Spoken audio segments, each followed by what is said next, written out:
Louvado seja o nome do Senhor. Queria convidá-los a ler desta feita somente 2 versículos. Nós lemos como leitura introdutória 1 de Coríntios, ou primeira, porque é livro, mas também é carta, capítulo 1, versículo 1 e o 2 só. Natan, não, vamos 1 e o 2 só. Nós tínhamos lido até o 9, né? A leitura oficial. Diz assim a palavra do Senhor: Paulo, chamado pela vontade de Deus para ser apóstolo de Jesus Cristo, e o irmão Sóstenes, a igreja de Deus que está em Corinto, aos santificados em Cristo Jesus, chamados para ser santos, com todos os que em todo lugar invocam o nome do nosso Senhor Jesus Cristo, Senhor deles e nosso. Senhor, muito obrigado por esse momento, por esse tempo, por esta hora da palavra. Eu peço que continues falando conosco, como nos tem falado durante todo o decorrer desse culto, mas que agora, uma vez mais, nos fale, nos ministre através da Tua palavra, da pregação da Tua palavra. Que o Teu Espírito Santo nos conduza, que o Teu Espírito Santo traga e leve a Sua palavra em cada coração, e que ela ache guarida em nossas vidas, e que possamos amá-la e praticá-la todos os dias do nosso ser. Fale conosco, que a Tua palavra vá e faça aquilo que lhe apraz, e que ela prospere para tudo aquilo pela qual ela foi designada. Em nome de Jesus, obrigado, amém e amém. Podeis tomar assento, igreja amada, em nome de Jesus. Bom, nós gostaríamos de falar nesta noite sobre o chamado de Deus. O chamado de Deus. Teríamos muito a falar, mas com tão pouco tempo para fazê-lo. E eu vou cortar algumas coisas, como por exemplo, eu não queria falar, na verdade queria, mas não poderia, o tempo não daria, para falar sobre as diferenças da chamada geral e a chamada específica, da chamada externa e da chamada interna, da chamada para a salvação e da chamada para a missão. Aliás, só um detalhe nessa terceira, a chamada para a salvação, Deus chama todos para a salvação. Aliás, dentro dos textos, o mais clássico conhecido é o convite universal de Jesus. Mateus 11, 28, ele diz: vinde a mim todos. Jesus chama todos. Deus, diz Paulo em Timóteo 2, que chama todos os povos, né? Aliás, Jesus diz em Mateus 9, eu não vim... Mateus 9, Natan, se não me falha a memória, 12, 11 a 13, eu não vim chamar santos, né? Mas sim pecadores ao arrependimento.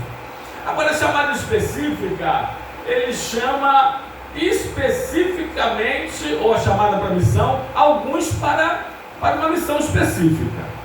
Bom, mas como eu disse, o tempo não daria para falarmos sobre esses tipos de chamada. Eu gostaria de destacar algumas chamadas de Deus para especificamente fazermos ou sermos. Aliás, deixa eu destacar outra coisa aqui rapidinho. Deus nos chama muito mais para ser do que para fazer. Não descartamos o fazer, muito pelo contrário. Aliás, Tiago 2,17 diz, Natan, que a fé sem obras é morta. Mas já na leitura básica para a ministração da palavra, diz no 1 e diz no 2 que Paulo, chamado por Deus para ser apóstolo. Depois ele diz aos santos chamados para a santificação. Então, Deus, nós vamos entender que nos chama muito mais para ser e depois para fazer. Agora Deus chama, atende quem quer. Porque se você pegar os calvinistas, eles vão dizer daquele verso que diz que muitos são chamados, mas poucos escolhidos. Eles dizem o seguinte: os calvinistas, tá? De algumas igrejas tradicionais, históricas que nós sabemos, conhecemos, eles vão dizer que, olha, a igreja nós chamamos a todos, chamamos muitos, mas Deus escolhe os seus, né? Mas, glória a Deus misturado com aleluia, que nós não somos calvinistas e sim arminianos, e nós cremos que Deus chama todos para a salvação. E quem atende o seu chamado salvífico encontra em Cristo essa salvação. Mas eu queria destacar, repito, que Deus tem nos chamado, em primeiro lugar, Deus tem nos chamado para a adoração. Repito, Deus chama a todos, mas nem todos atendem esses chamados. Lembra, alguns têm filhos pequenos, né? Mas aqueles que não têm filhos mais pequenos, quando os pais chamavam os filhos de casa, eles estão indo no portão, chamando os filhos na rua, e muitas das vezes os filhos fingiam que não ouviam e não viam. Fez muito disso, né, Evangelho Solano? Os pais chamando, e às vezes também os filhos estavam tão longe que não escutavam mesmo, verdade ou mentira? Né? Mas os filhos obedientes ouvem e atendem o chamado dos pais. Bom, eita, podia até parar aqui, né? Mas em primeiro lugar, vamos lá, vamos caminhar juntos. Deus tem nos chamado à adoração. Coloca aí, Natan, por gentileza. Segundo de Tessalonicenses 2,14. Depois 1 de Pedro 1,3. Diz assim: para que também vos chamou mediante o nosso Evangelho para alcançardes a glória de nosso Senhor Jesus Cristo. Segundo texto, Natan. Segundo de Pedro, eu disse segundo de Pedro? Perdão, então, é segundo de Pedro 1,3. E depois, Isaías 2,3. Diz assim Pedro: visto como pelo seu divino poder nos têm sido doadas todas as coisas que conduzem à vida e à piedade, pelo conhecimento completo daquele que nos chamou para a sua própria glória. Aleluia. Deus tem nos chamado à adoração. Deus tem nos chamado, em primeiro lugar, para adorá-lo. Coloca aí mais dois textos, Natan. Isaías 2,3 e livro de Salmo 27, versículo 4. Diz assim: irão muitas nações e dirão: vinde e subamos ao monte do Senhor, à casa de Deus de Jacó, para que nos ensine os seus caminhos e andemos nas suas veredas. Bom, eu disse hoje de manhã, e vou repetir aqui agora, que o culto, a liturgia do culto, aliás, para ser culto tem que ter adoração, oração e pregação, não é verdade? Se não tem esses três, não é culto, pode ser reunião, pode ser ajuntamento, agrupamento de pessoas, mas não culto. O culto precisa ter adoração, oração e pregação. Escute aqui, o culto, ele tem que ter adoração e ensino. Salmo, capítulo 27, versículo 4. O maior adorador de Israel, Davi, diz assim: uma coisa peço ao Senhor e a buscarei, que eu possa morar na casa do Senhor todos os dias da minha vida. Deixa eu parar aqui, essa parte A primeiro, ó. Quem morava na casa do Senhor todos os dias da sua vida, literalmente falando, era o sumo sacerdote e o sacerdote. Era, numa das repartições da casa do Senhor, era a casa do líder espiritual, sumo sacerdote e sacerdote. Bom, mas o que Davi está querendo dizer é que eu esteja sempre na casa do Senhor, que eu não perca os cultos, que eu não perca essa oportunidade de estar na igreja. Aliás, ele, com toda a agenda real, né, em meio a tantas guerras, etc e tal, Davi disse no Salmo 122, alegrei-me quando me disseram o quê? Vamos na casa do Senhor. Mas voltemos aqui, Natan, voltemos aqui. Aí a segunda parte, Davi diz assim, no Salmo 27, 4, para que estar na casa do Senhor? Para que? Duas coisas. Para contemplar a beleza do Senhor. Em primeiro lugar, para adorá-lo, para cultuá-lo na beleza da sua santidade, para lhe prestar louvor, glórias e honra, para adorar o nome do Senhor, porque para isso Ele me tem chamado, e eu vou à sua casa para, junto com os meus irmãos, em comunhão, adorarmos coletivamente ao meu Deus, ao nosso Deus. Bom, então, em primeiro lugar, estamos aqui para o louvor da sua glória, estamos aqui para adorar o nosso Deus. Mas, em segundo lugar, Davi está dizendo que a gente deve ir ao culto, ao templo, à igreja, para que mesmo? Bota na revista corrigida, para aprender no seu santo templo. Então, deixa eu dizer uma coisa para vocês. Se você vai num culto que você adora, mas você não aprende, ficou faltando alguma coisa. Porque o culto, ele também é, além de adoração, o culto é pedagógico. O culto é para aprendermos com o Senhor. Conforme lemos Isaías 2:3 e tantos outros textos, estamos reduzindo aqui por causa do tempo, grave isso aqui. Pastor, eu fui num culto, olha, era um reteté, era um oba-oba, era um pula-pula, uma gritaria ensurdecedora, era um kung fu de Cristo, um karatê do Senhor, era um embolsar a parede, um cair no chão, um dançar, um correr, que nem Tânia levou uma cotovelada uma vez, né? Que a gente teve que ser retirado do culto, porque o irmão do lado subiu tão alto, como ele desceu o cotovelo na cabeça de Tânia. Vocês acham que já ouviram essa história, né? Alguns não.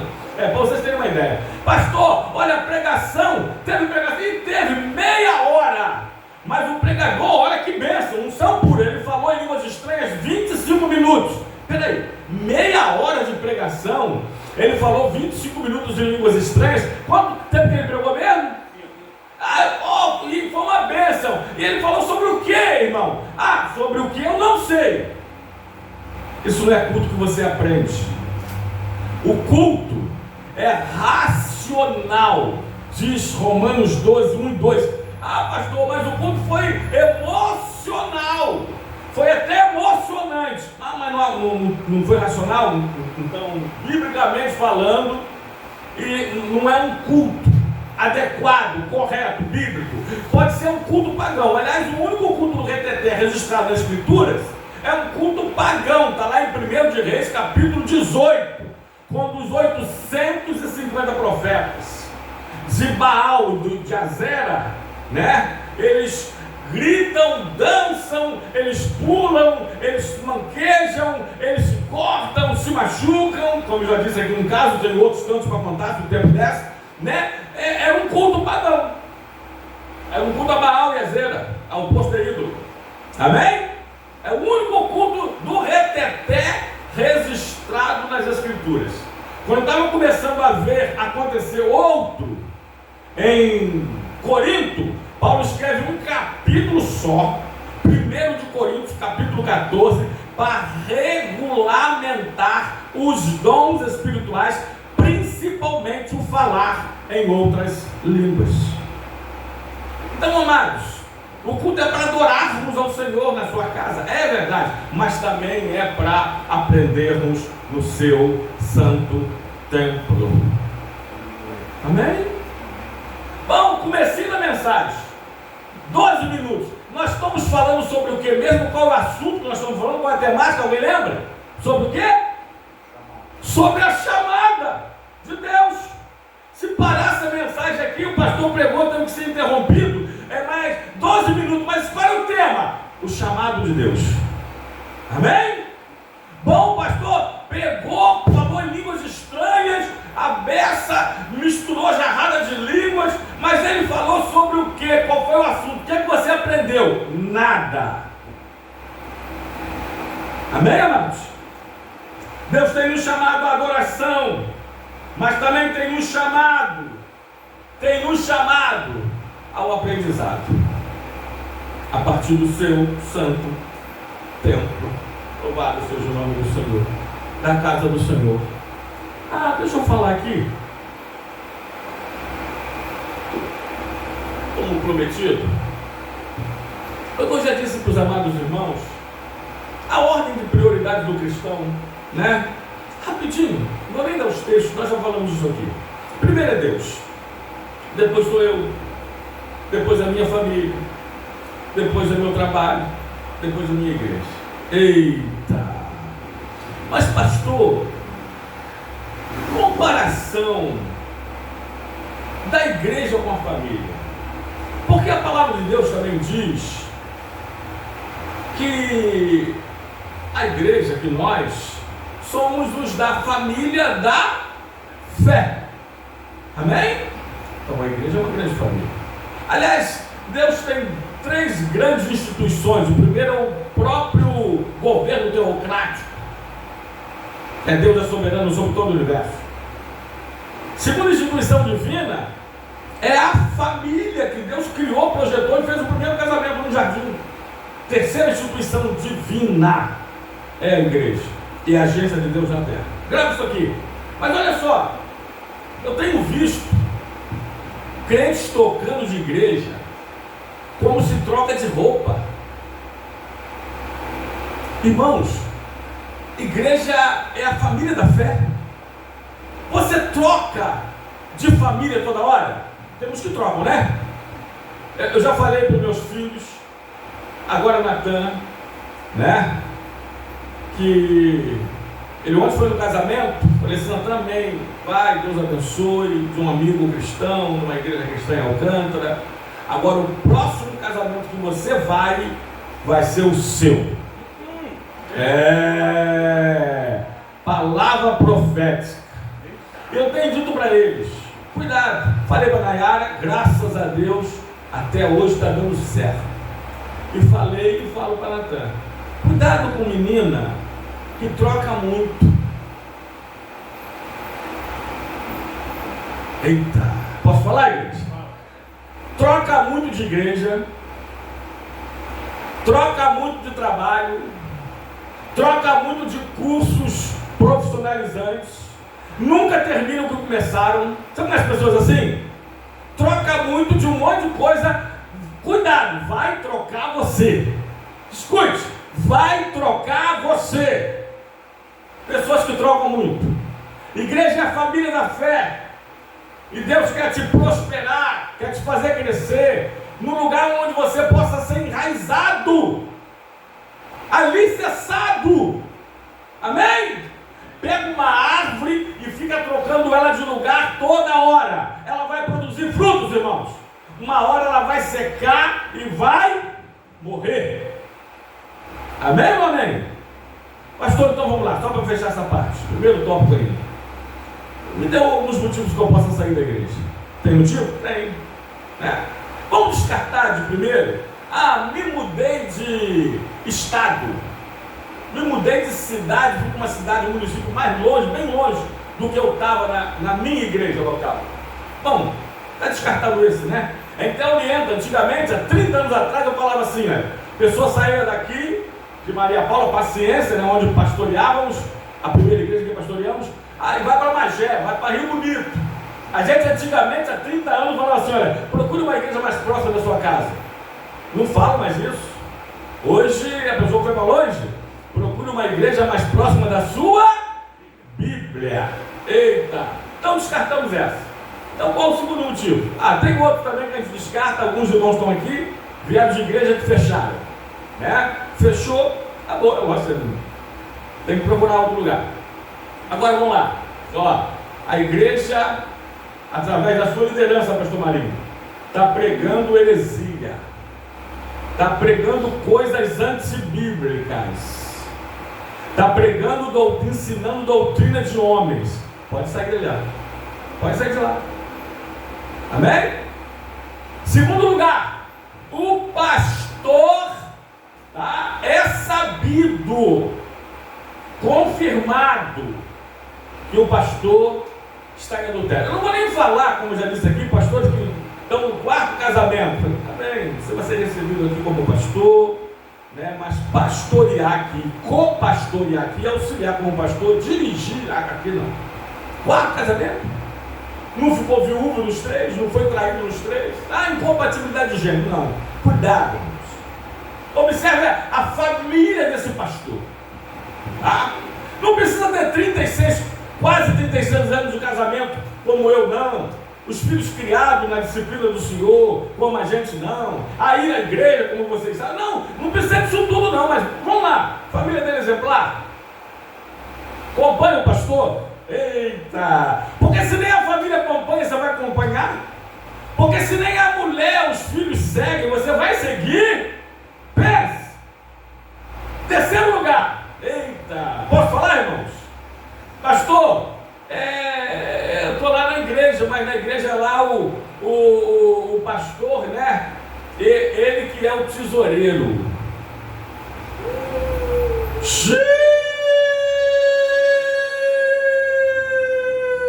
Nem Jesus, irmãos, no seu ministério terreno, foi tesoureiro. Quem que era para ser um tesoureiro? Jesus, Deus, acima de qualquer suspeita, perfeito, santo. Jesus escolheu um para ser tesoureiro. Amém? Fuja correndo dessa igreja. Amém? Amém, amados? Agora, peraí, qualquer motivo, o pastor falou uma coisa, o irmão pregou uma coisa, a irmã olhou para mim diferente, né? Que nem aqui uma vez o pastor, passei pelo pastor Marinho do outro lado da rua, irmão, pastor Marinho não me viu, não falou comigo, pelo amor de Deus, pastor Marinho, obrigado a te ver do outro lado da rua, acenar, gritar, ô diácono fulano, Pai do Senhor, no ponto de ônibus. Obrigado, irmãos. Vou sair da igreja. A irmã não falou comigo, me olhou de cara feia. De vez em quando a gente faz uma cara feia. Eu não consigo fazer, vocês sabem, mas... É que Deus te deu. Às vezes quando você faz uma cara feia, a mente de tristeza, decepção, você lembra de alguma coisa, tal, não sei o quê. É verdade ou não é? Pode fazer. O irmão me olhou de cara feia, o irmão não falou comigo do outro lado. Irmãos, pelo amor de Deus, qualquer motivo hoje é motivo para sair da igreja. Sabe por quê? Porque também tem uma igreja ali na frente. Aqui não, né? Aqui tem a igreja do lado. Mas aqui na estrada tem uma igreja ali na frente de uma, tem uma igreja do lado da outra e tem uma igreja quase acima, praticamente em cima da de baixo. Verdade ou mentira? Então eu vou para a igreja da frente. Não gostei dessa palavra não. Eu vou para a igreja aqui do lado. Pastor, não gostei. Para tudo. Eu vou para a igreja aqui de cima. Exato, e todas elas têm seus defeitos, vai ter um maior ainda quando você chegar lá. E detalhe, se recebe, sem te perguntar de onde você veio, por que você veio, como você saiu, acabou a carta, né, mano? Me perdoe mais a expressão, maldita a hora que acabou a carta de recomendação. Né? Aqui teve um pastor que recebeu uma irmã e o irmão saiu daqui. A irmã saiu da disciplina no banco discreto. Lembra disso, pastor Marinho? Lembra disso, meus amigos? Né? Saiu mal daqui. Aliás, vou só dizer uma coisa que ela falou. Chamou a igreja, não foi o que ela fez não, que eu não posso falar. Chamou a igreja de sinagoga de Satanás. Aí foi para uma igreja aqui perto. O pastor recebeu, não falou nada, não perguntou nada, contato comigo. Escuta isso aqui. Depois de um ano, ela saiu de lá fazendo um estrago. Chamou a igreja lá de quê? Alguém lembra? Sinagoga de Satanás também. Vocês estão ouvindo? Aí depois de um ano veio o pastor, o pior, ainda veio com a esposa dele conversar comigo. Pô, pastor, contou a história que ela fez quando saiu. Eu falei assim, mas depois de um ano, se você tivesse há um ano atrás, quando ela foi para lá, saindo daqui da disciplina, no banco discreto, eu tinha te falado, mas você não quis me perguntar. Conversamos quase uma hora aqui. Então se recebe de qualquer maneira, de qualquer jeito, sem um gabinete, sem uma conversa. Apresenta e aceita por aclamação, pronto e acabado. Amém? Aí foi para uma terceira igreja, aquela do trevo que fechou, né? Mas antes disso, saiu dando um prejuízo também à igreja, chamando a igreja de quê mesmo? Vocês lembram? Sinagoga de Satanás. Eu não vou falar aqui, está gravado, mas eu tenho a minha certeza com relação a essa irmã, baseado na palavra de Deus. Vou só dar uma dica do que eu poderia falar. Atribuir as coisas de Deus a Satanás. O que é isso, gente? Isso é o quê? Eita, pronto, vocês falaram. Cuidado. Pode ser ré ou réu de condenação eterna.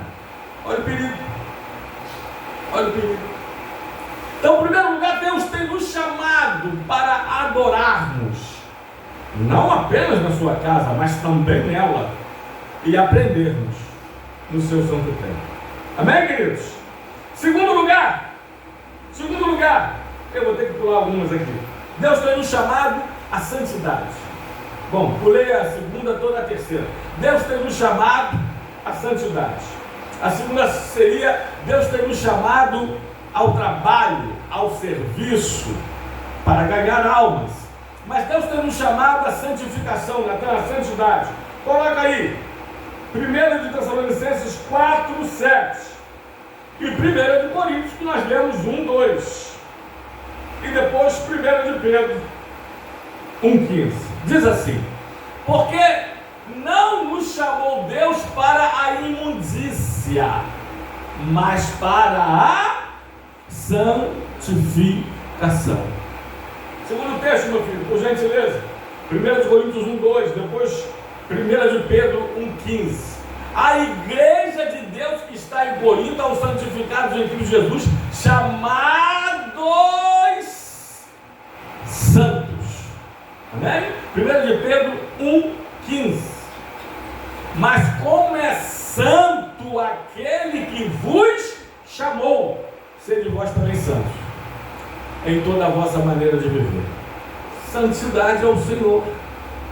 Deus tem nos chamado para sermos santos, para nos santificarmos, para nos separarmos para o uso exclusivo dele. Irmãos, tudo que está aqui dentro desse santuário é consagrado ao Senhor, não é? Todos esses objetos, utensílios, todos esses instrumentos, tudo que está aqui não é separado para Deus? Hã? É, não é? E nós? Eita, mais ainda. Nós devemos emprestar esses instrumentos para o pagode, para o sambão, para as bagunças? Não. E nós podemos nos emprestarmos para isso? Jamais, porque nós somos separados para o uso exclusivo de Deus. Somos chamados à santificação. Mas pastor, o que é a santificação? Bom, peraí. Em primeiro lugar, o que não é santificação? Não confunda. Santificação não é, grave aí, não é fanatização, não é ritualização. Santificação não é legalização. Santificação, vou repetir, não é roupão, não é cocão. Eita! Santificação não é fanatização. Ih, tá vendo o roupão daquela irmã? Gente, lembrei de um monte de história agora. Uma irmã com roupão dos pés à cabeça, uma burca. Posso falar, igreja? Chamou um amigo nosso, você sabe quem era, presbítero lá com a gente, para sair na cara assim, na caraça, sem rodeios. Roupão é santificação? Eita! Não é santificação. Fanatização. E olha o coque daquela irmã. Olha aquele irmão falando internado. Ih, lembrei de tem música que eu nem posso cantar. Santificação vem de dentro para fora, irmãos. Não é de fora para dentro. Agora, santificação pode não ser roupão, não tem nada a ver com isso. Mas santificação também não é roupinha.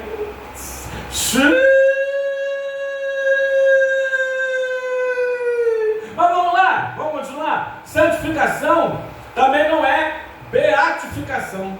Santificação também não é canonização. O que é canonização?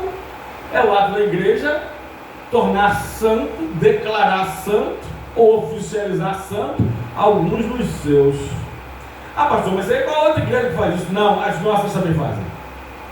A igreja protestante, ela é muito boa para fazer isso. Declarar santo os seus. Tá vendo? Ó, aquele ali, olha. Oh, grande homem de Deus. Santa mulher de Deus. A igreja evangélica também faz isso e muito. Santificação não é canonização. Bom, então quarto lugar, o quinto, que não é santificação? Vamos lá, ó. Também santificação não é perfeição. Deixa eu te dizer uma coisa. Busca a perfeição, conforme diz a palavra.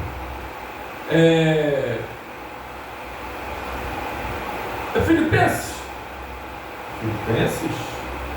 Filipenses 3, 12 a 15. Busque a perfeição, mas não exige a perfeição de você. Não que eu já tenha alcançado a perfeição, né? Ou que eu seja perfeito, mas prossigo para alcançar aquilo para o qual também, continua na revista atualizada, Natan, foi por Cristo Jesus. Paulo está dizendo, olha, não que eu tenha alcançado ainda a perfeição, mas uma coisa eu faço, eu prossigo. Então, grava isso aqui. Busque a perfeição. Busque o aperfeiçoamento, ser hoje melhor do que ontem, quem sabe amanhã melhor do que hoje, mas não exija a perfeição de você. E deixa eu te falar outra coisa, muito menos dos outros. Porque quanto mais eu exijo a perfeição dos outros, menos perfeito eu sou. Quanto mais eu alcanço a minha própria perfeição em Cristo, menos eu exijo a perfeição dos outros. Eita! Isso aqui é muito forte para os críticos contumazes. Aqueles críticos de plantão, você conhece? Exigem muita perfeição dos outros, porque eles mesmos estão muito longe dessa perfeição.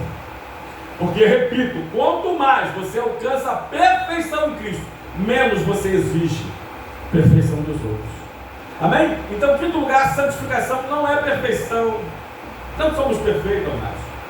A perfeição a gente está buscando, estamos caminhando no aperfeiçoamento, mas só vamos ser perfeitos mesmos 100% quando e onde?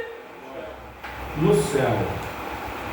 Então, se não formos através de uma nuvem no arrebatamento da igreja, 1 Tessalonicenses, no capítulo 4, versículo 14 a 17, você só vai ser perfeito então depois que você morrer em Cristo, diga-se de passagem. Amém? Então, santificação é uma moeda de dois lados. É virar as costas para o diabo, do seu mundo, do seu mundanismo, e voltar-se para Deus e a sua obra. Aleluia!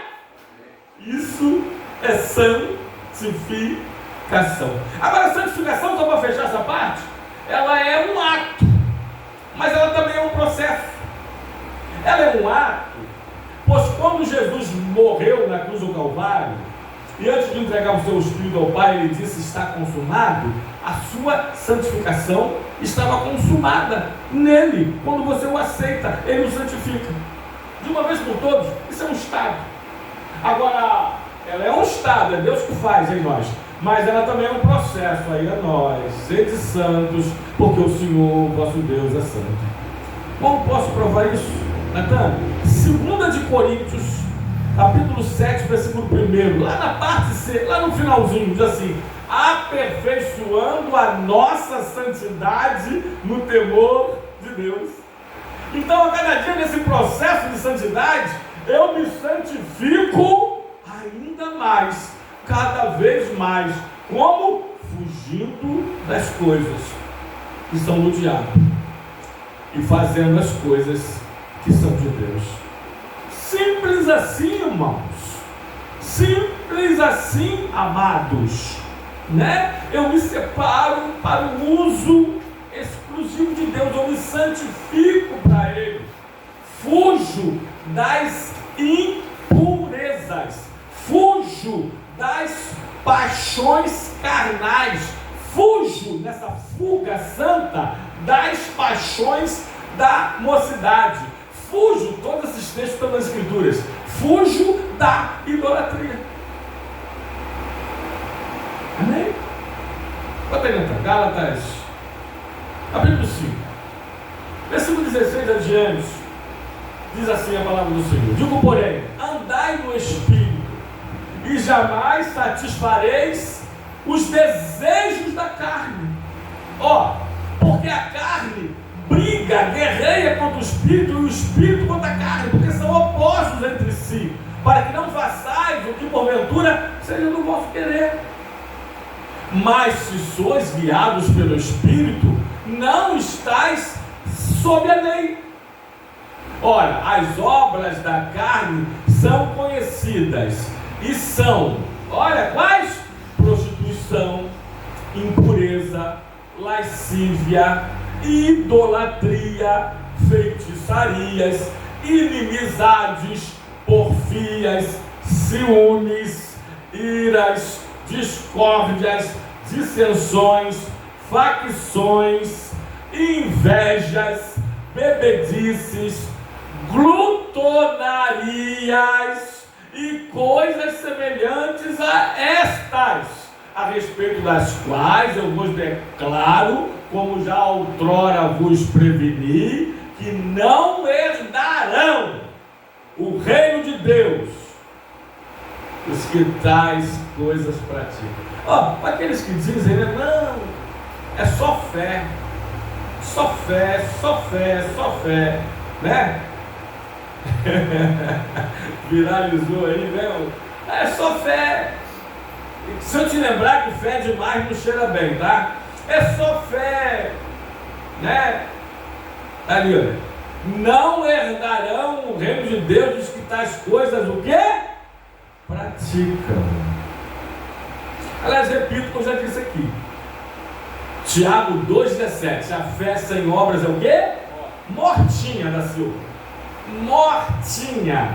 Essa fé teórica, essa fé de armário, essa fé nominal, essa fé farisaica, essa fé religiosa, ela é mortinha, sem obras, morta. Bem? Louvado. Longe de não estar pregando salvação pelas obras, tá?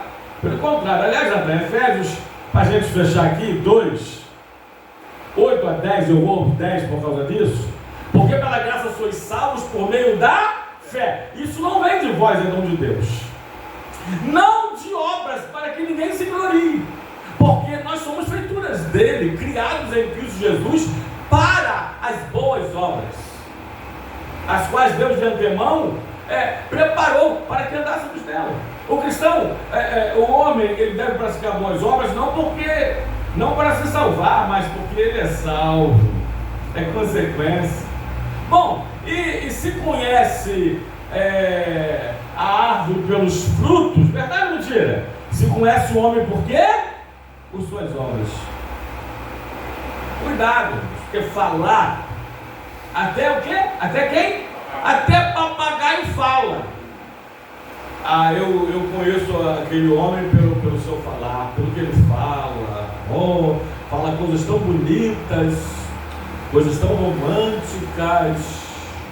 Ele fala coisas tão verdadeiras, mas ele faz. Ele pratica. Falar, os fariseus também falavam, ao ponto de Jesus falar assim para todos os que o seguiam, os ouviam: fazei o que eles falam, mas não fazei o que eles fazem. Por quê? Porque eles falam e não fazem. Crente fariseu fala muito, faz praticamente nada.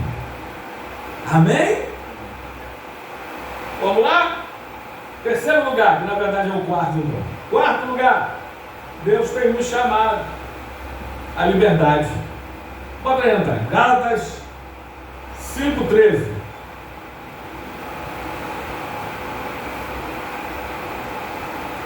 Porque vós, irmãos, fostes chamados à liberdade. Porém, não useis da liberdade para dar ocasião à carne. Antes, se dissermos uns dos outros pelo amor. Aliás, deixa eu falar uma coisa aqui. Liberdade sem responsabilidade é igual a libertinagem. Vocês estão afiados, hein? Liberdade sem responsabilidade é igual a libertinagem. Então a nossa liberdade em Cristo, ela é com responsabilidade. Porque senão nós vamos dar ocasião à carne, conforme diz ali a palavra. Deus tem nos chamado à liberdade, mas nos adverte: cuidado, liberdade com responsabilidade. É com um limite. Deixa eu dizer para vocês, limite divino. Eu me sinto nas mãos de Deus, me perdoe a má comparação, eu me sinto nas mãos de Deus como uma cafifa, com uma linha rococó. Existe a linha rococó ainda? Nem sei se existe mais, né? É naquele tempo. A linha rococó é uma linha grossa. Agora é a linha chilena, essa assassina, é linha assassina, né? Aliás, pode vir alguma coisa boa deixa pra lá. Vamos lá. E o vento me leva, e Deus me dá linha, e eu vou voando, né? Mas eu estou nas mãos de Deus. Se eu estiver indo longe demais, eu permito, tá? Porque estamos no livre-arbítrio, que Ele me puxa, e me traga de volta. A linha rococó não estancava, Natan, e dificilmente era cortada. Verdade ou mentira? Na nossa época, assim, tá com a linha rococó, quem é que vai te cortar? Não estanca, não arrebenta, e dificilmente era cortado, quase impossível. E eu estou com essa cafifa solta no meio do vento, na liberdade, mas controlada pelo Senhor. Eita, nas mãos de papai. Vem cá, meu filho, olha, cuidado. Você não pecou, mas você está partindo para a aparência do mal. Esqueci dessa outra, essa fuga divina, essa fuga abençoada, fugir da aparência do mal. Então vem cá. Aí Deus traz, você volta. Ou então está indo muito longe, peraí, estou te dando muita linha. Eita, glória a Deus, misturado com aleluia.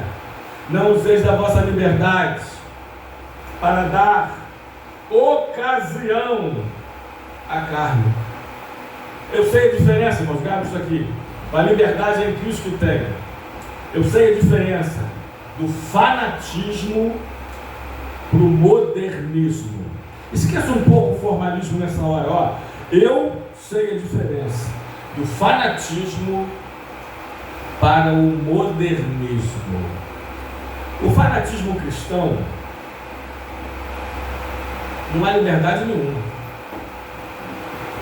Você não pode nada. Pode ver televisão? Não, é pecado. Tira a visão. Pode ter internet? Não, é infernet. Pode usar um cordão? Não, cordão lembra forca. Pode usar uma pulseira? Não, pulseira não. Pulseira é algema. Nem cinto, lembra serpente, né? Pó de arroz? Pó não, você tem que botar a cara no pó, não o pó na cara. É verdade ou mentira, mano? Isso aí não é liberdade. E essas doutrinas dos homens, grave isso. A nossa começou assim, a nossa igreja mãe, grave isso aqui, ó. Doutrinas de homens, costumes humanos, eram quase 100% machistas. Verdade ou mentira? A mulher que sofria incomparavelmente mais. Ao ponto, agora entre os dois, homem e mulher, os homens tinham que ser lisos e as mulheres tinham que ser cabeludas.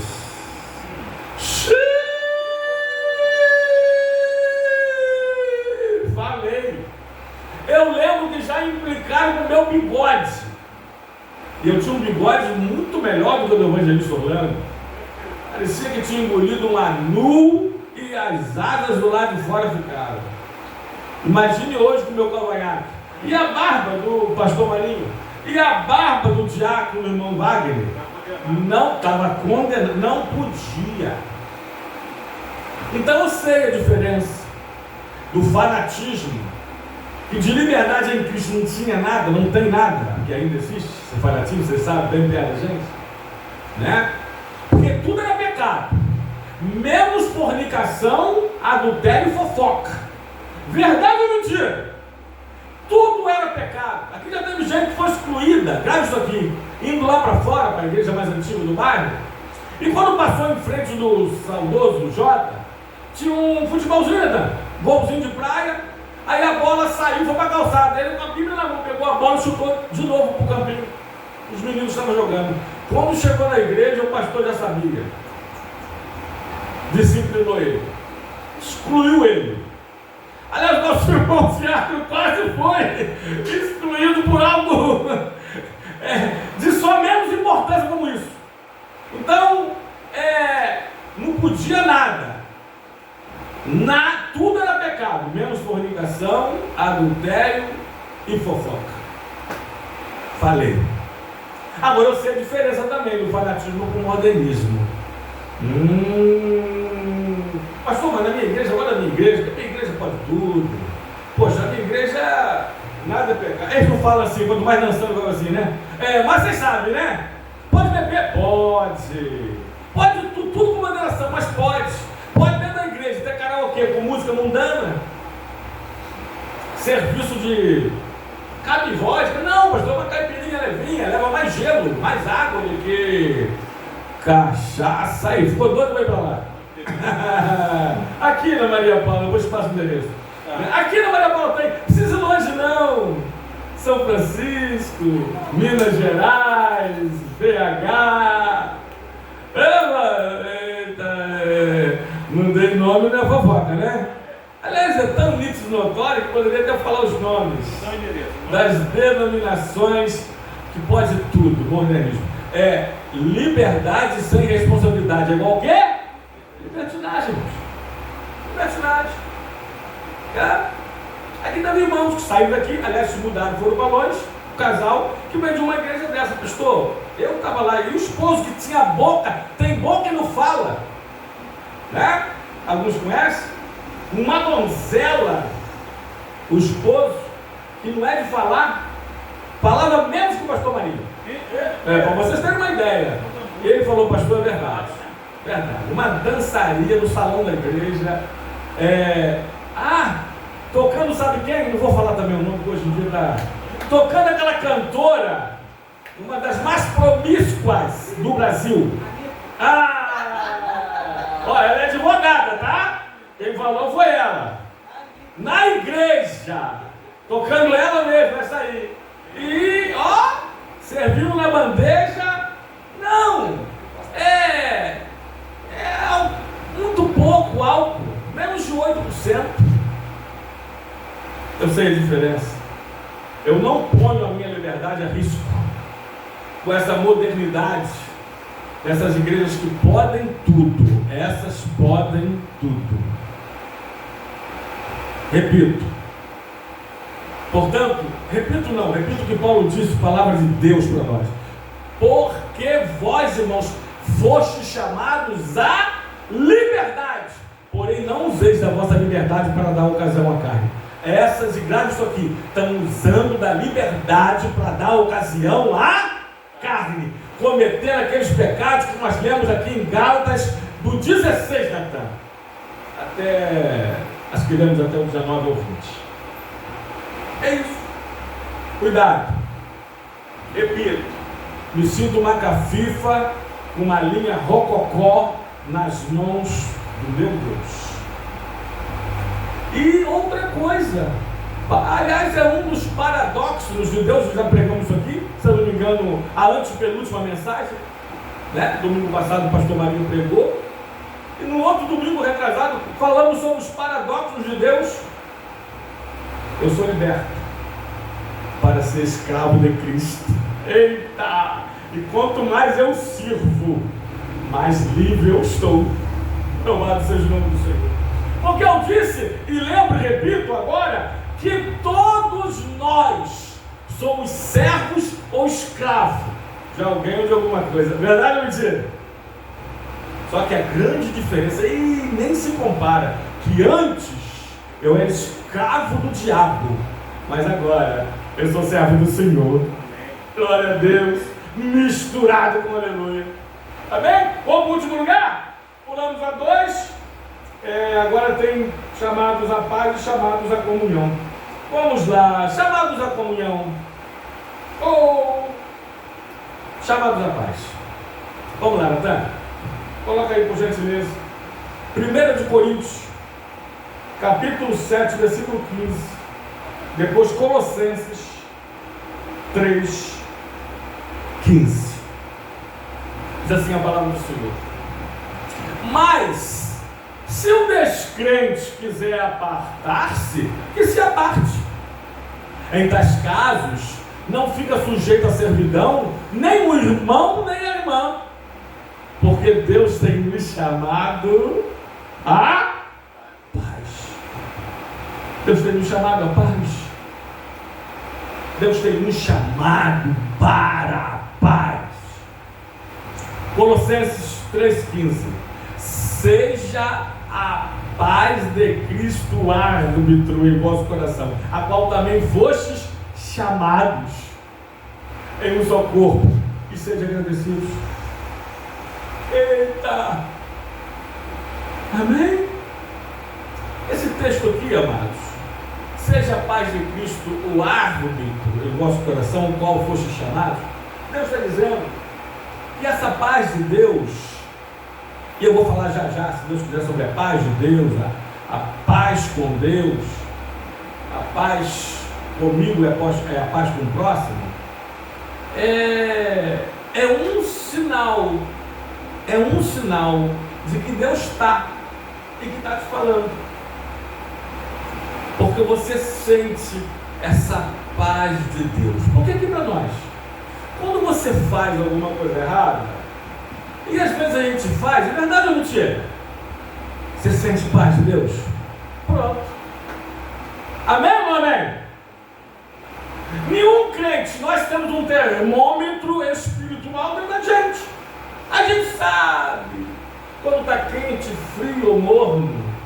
Aliás, Jesus falou em Apocalipse 3: estou a ponto de vomitar-te da minha boca, porque nem és quente nem frio, mas mornidão espiritual. A gente sabe quando faz alguma coisa errada, a paz de Cristo, que é o árbitro, o juiz em nosso coração, denuncia, acusa, né? Agora, quando rola, e também rola, alguma dúvida às vezes sobre alguma coisa, rola ou não rola? Mas você sente aquela paz do Senhor dentro de você. Você sente, sabe? E quando você ouve a confirmação, melhor ainda, de que Deus está no negócio. Então cuidado. Está fazendo alguma coisa, não sente a paz de Cristo, que é o árbitro em seu coração? Hein, pastor Marinho? Melhor não fazer. Amém? Porque Deus tem nos chamado à paz. Agora vamos lá para fechar. Se eu tiver paz com Deus e a paz de Deus é diferente. Já expliquei isso aqui também em outra mensagem. Aí eu tenho paz comigo. E se eu tiver paz comigo, eu tenho paz contigo. É de cima para baixo. É de cima para dentro, de dentro para fora. Deu para entender? Só esquece da questão do L, tá? Mas é de cima para dentro, de dentro para fora. É a cruz de Cristo. É a parte vertical, eu e Deus. É a parte horizontal, eu e o próximo.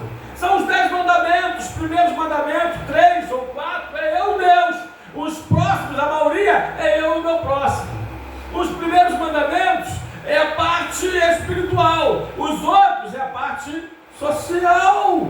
Eita, glória a Deus misturado, aleluia. Está dando para entender ou é difícil? Não estou nem teorizando muito, né? Então é isso. Primeiro eu preciso ter a paz com Deus. E tendo a paz com Deus, tenho a paz de Deus e tenho paz comigo. E quando eu tenho paz comigo, eu tenho paz até com o meu inimigo. Ele pode não ter comigo, mas eu tenho. Eu tenho a paz com todos. Né? Agora, grava uma coisa, irmãos. Quando eu não estou bem com Deus, eu não estou bem nem comigo. E quando eu não estou bem comigo, sai da frente, que eu não vou estar bem contigo. É verdade ou não é mentira? Reflete lá na frente. Eu vou dizer que até os pets sentem. Eita! Até os pets sentem. Agora a sua família, coitada, não é a primeira a sentir. Verdade ou mentira? É a primeira, porque respinga logo. É desse jeito. Então, às vezes a pessoa não está bem com a esposa, a pessoa não está bem com o marido. Eu já identifico, eu sei. Bom, em primeiro lugar, ele não está bem com Deus. Posso falar? Segundo lugar, ela não está bem com ela mesmo, ele não está bem com ele mesmo. Aí, em terceiro lugar, está bem com o cônjuge, está bem com os filhos, está bem com ninguém. Ele não vai estar bem com você? Vai estar? Porque, bota aí, primeiro versículo, primeiro livro, primeiro capítulo, primeiro versículo. No princípio criou Deus a terra e os céus? No princípio criou Deus a terra e os céus. Não. No princípio criou Deus os céus e a terra. Eita, lembrei de um monte de versículos aqui, mas o tempo não vai dar, falta 4 minutinhos. Mas você sabe, uns, acompanhando essa temática. Primeiro, Deus criou os céus. Depois, Deus criou a terra. Primeiras coisas de Deus, depois as coisas do homem. Primeiras coisas de cima, Colossenses 3, 1 e 2. Depois as coisas de baixo. Eita! Primeiras coisas espirituais, lá. Depois as coisas materiais. Primeiras coisas celestiais. Depois as coisas terrestres. Primeiro Deus. Primeiro céu. Depois eu, depois você, depois a terra. Agora, se eu não estou bem com as coisas dos céus, eita, vou estar bem com as coisas aqui da terra? Não. Então, já te ensinei. Falei que o curso é pedagógico, né? Salmo 27, 4, parte B. É isso aí, para aprender no seu santo tempo. Aprenda isso. Não está bem comigo, pastor, não está bem com ele mesmo, não está bem com Deus. Meu casamento sente isso, o seu sente, nossos relacionamentos humanos. Então, priorize sua vida espiritual. sua vida. Ah, pastor, quero me dedicar ao meu ministério. Dedique-se antes à sua vida espiritual, para depois se dedicar à sua vida ministerial, porque senão não vai dar bom. Amém ou não amém? Primeiro, meu sacerdócio, meu devocional, minha comunhão com Deus, para refletir minha comunhão com os irmãos. Deus tem nos chamado à paz. 2 minutinhos e eu concluo, pulando 2, mas para recapitular como conclusão. Deus tem nos chamado. Deus tem nos chamado para a adoração, para o aprendizado. Deus tem nos chamado para servi-lo, para o trabalho do Senhor, para ganhar almas. Deus tem nos chamado à santidade, à santificação. Expliquei um pouquinho a diferença entre estado e processo. Deus tem nos chamado à liberdade, mas lembre, não use essa liberdade para dar ocasião à carne, porque liberdade sem responsabilidade é igual a libertinagem. Deus também tem nos chamado à comunhão. Bota só um texto da 1 Coríntios 1, 9. E Deus também tem nos chamado à paz. Fiel é Deus, pelo qual foste chamados à comunhão de seu Filho Jesus Cristo, nosso Senhor. E Deus nos abençoe esta noite com esta palavra, e que essa palavra possa ter incomodado você, em nome de Jesus. Amém? Você pode aplaudir o Senhor?